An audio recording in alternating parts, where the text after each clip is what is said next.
Yo, what's going down, Green Screen Entertainment fans? Your homie Jay Green back right now with my review for Weapons. Now, this right here is the sophomore film from Zach Creggor coming off of Barbarian, which was hella dope. If y'all ain't seen it, you gotta check it out.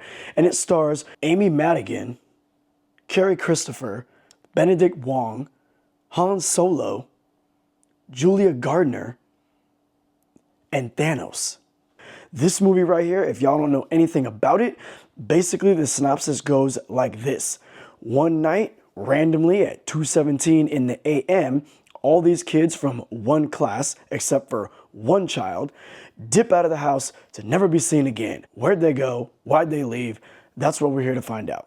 Now, with the plot and synopsis out the way, rest assured that I am not going to give y'all any spoilers. I'm just going to give y'all touch points because I really think y'all should check this movie out in the theater with a crowd as soon as possible. Now, as I'm watching this movie, it's really giving me vibes of Prisoners meets Strange Darling meets Get Out in all the best ways possible. I don't want to allude to too much. I'm just going to let y'all know that if you were to combine some key elements from those three films, that's kind of what you're going to get in this film with a Tarantino-esque non-linear story, which is fly as hell. Now, because this movie is non-linear and we're following different characters throughout, it's fun to see how each person's story is going to eventually kind of converge and come together and give us the real meat and potatoes of what's jumping off. And when we find out what's really going on, I ain't gonna lie to you, it was sinister as hell. I was nervous as F watching what's really happening because the powers that be behind this whole situation are super creepy. And one thing that I thought was fly that Zach Creggor does is he doesn't give us the why. He might give us the how, right? And the when and all of those inner workings, but he's not giving us the why. And sometimes when you don't know why someone is doing something, that's really what makes it more creepy, more sinister. And I'm here for that. Sometimes some movies can't really pull that off. In the end, it's very ambiguous and you're like, well, what the F was that all about? In this movie, it kind of ends abruptly, right? After the conclusion, but I'm not mad at that. It just leaves me thinking about, well, this, that, and the other thing. Again, I'm gonna keep it vague.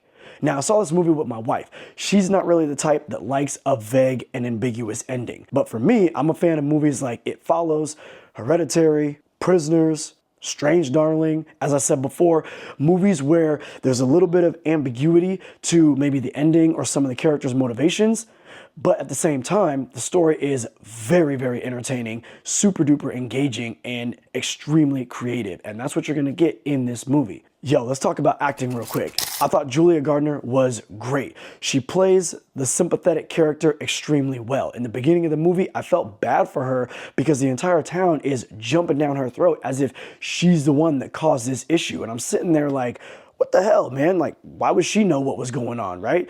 There's nothing that really points to her having anything to do with this situation. But then as the movie goes on, she starts putting herself into situations that she really shouldn't be putting herself in, which starts to make me question, does she have something to do with this?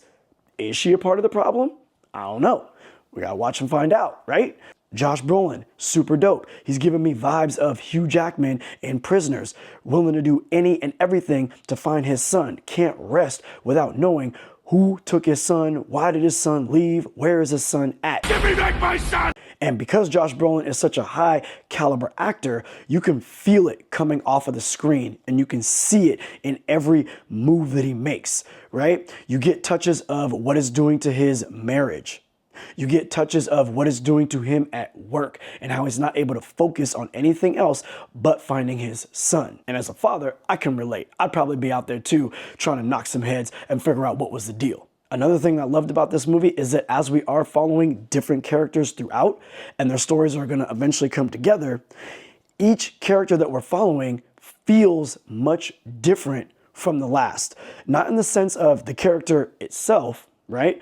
But the way that we're following those characters. For instance, there's a police officer in this movie, right?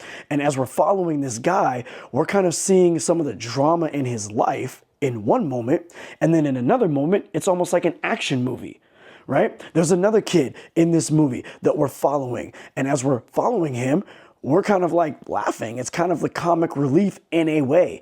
And this kid is a huge key to solving this mystery. So as he and another character end up crossing paths, you get some of that comedy and you get some of that action, and it's extremely entertaining, which pulls you into another character to follow in their own little world. And so when it all comes together, you really feel connected to each one of them and how they play off of each other. And I thought that was super fly. Now, this movie's runtime is just over 2 hours. To me personally, it felt a little bit slower in the beginning, only because we're following the teacher. And we're only really seeing her kind of get hollered at by townspeople. She can't really go anywhere. And you're kind of really setting that up. Once we kind of get into Josh Brolin's character and we start seeing a little bit more with some of the other characters, that's when this movie takes off and it doesn't really slow after that. To me, there's those action elements, there's the horror elements, there's the suspense elements, and that's kind of what carries it all the way through to the finish. And the end of this movie was bonkers. The situation that jumps off, I thought, was a great finish to this film. And the way that it comes about makes perfect sense to certain things that they had set up throughout the film. So I loved how this movie started, even though it felt a little slow. It picks up around that second and third act, doesn't let you go, and then ends with a phenomenal conclusion. Weapons is definitely a movie that I think y'all need to check out. Zach Creggor is a dude who is clearly on the rise, and I love the twists and turns that he's given me in Barbarian and now Weapons. Yo, check this movie out in the theater, crowd of people. You're going to be very happy. You're going to walk out satisfied. I guarantee that. I can't guarantee that. It's all subjective, but I really think that you will. Yo, I hope I gave you enough insight to want to check this movie out. I know I was extremely vague on who does what in this film, but that's because I want y'all to be as fresh as possible. Your homie, Jay Green, I'm out.